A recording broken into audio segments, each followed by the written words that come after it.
Hello everyone, this is IC Cup Railcoon here with another game from the Global Gamers Invitational. This time we have KiwiKaki versus Arlock. That is a PvP and the round of 64 of the qualifiers. Thanks to our sponsors for providing over $3,500 worth of prizes for our players to duke it out over, and make sure you go and visit them for their support. iFixit.com, they're SCVs for the real world, so next time something's broken, go check them out at iFixit.com. Esports United, your source for uniting sponsors with gamers. Go visit them at esunited.net and thehandsomernerd.com. When you want to really show off that StarCraft love and you really need a nerdy t-shirt, go visit them at thehandsomernerd.com. Thanks again to all of our sponsors and the organizers who have made this entire event possible.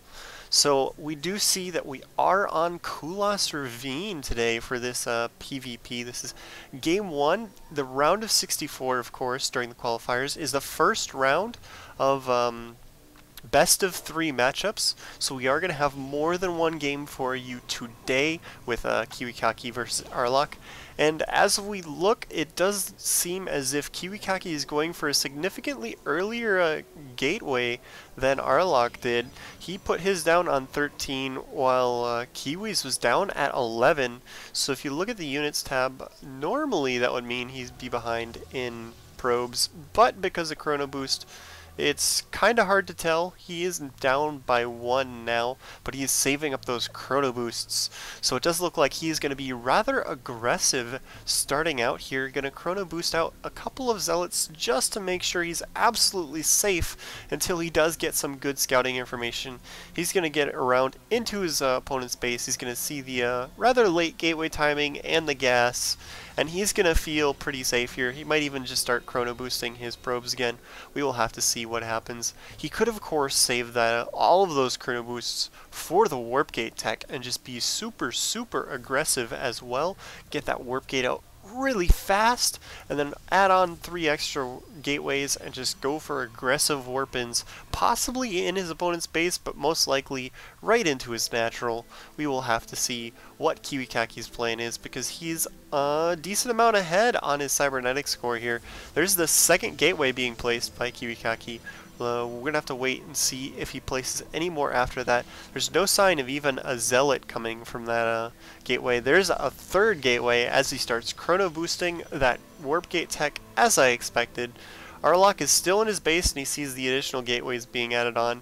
He only sees the third one right now.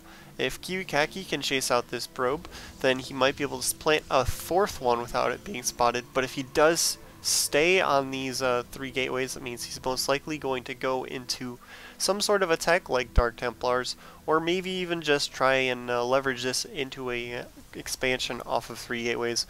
We'll have to see here. He's still got 75 energy as he keeps chrono boosting this warp gate tech, trying to get it done as fast as possible. Arlock, on the other hand, is researching his by hand. He has 4 gateways and he's starting to chrono boost out stalkers. So he's looking to be rather aggressive here, but when this warp gate tech finishes, KiwiKaki might be able to start planting a bunch of units onto the field. He does have a lot of minerals, which makes me think possibly he's trying to expand here, but we're just going to have to keep watching just to find out. This scout from Arlock is still in the base, which is somewhat surprising. Most players do like to try and chase the scout out just so they don't get this excellent information early on. And we do see the proxy pylon here by KiwiKaki. Again, there's another scout here. It gets picked up immediately by Arlock's probe. The stalkers that are warped into the middle are going to kill that, and Arlock, even though he's up 1 gateway, he's doing it the old-fashioned way, so he is a little bit behind in units at the moment, as the warp gates are able to produce units quite a bit faster. So KiwiKaki, being very intelligent here, he's going to move up and start harassing this pylon just to unpower one of these gateways, bring it back down to even, and then possibly be able to take that little bit of an advantage and go for a quick win. There's another proxy pylon here by KiwiKaki, and he is working and chipping away at that gateway. Possibly might want to go at the cybernetic score, but killing a gateway this early in PvP is a good idea as well. Looking around in Arlock's base, I'm not really sure what it is he has planned here. Oh, he's supply blocked because of that lost pylon. He's trying to get some more pylons up and warp in some more units as KiwiKaki's trying to get that cybernetic score, but he's afraid of getting force fielded. So you can see him dancing back and forth there, trying to make sure that his opponent couldn't lock him into his base with only of half his stalkers. He did eventually add on that 4th gateway here, so now he is up 1 gateway, and that cybernetic score of Arlock is hurting pretty badly. KiwiKaki is staying on this pure stalker composition. A couple more shots here, and you'll be able to kill that cyber core. There we go. That's a huge blow. That's going to be really tough for Arlock to hold this off without his cybernetic score. He's going to have to make just zealots, and that does not work very well without charge. And of course, you can't get charged without Twilight Council, which you need the cybernetic score for. So he only has this couple stalkers and 2 sentries to fight here with, and those force fields are pretty crucial because they didn't really do anything, and he's on a limited supply of sentries here. So he's going to have to be much better with his force fields here if he wants to stay in this game.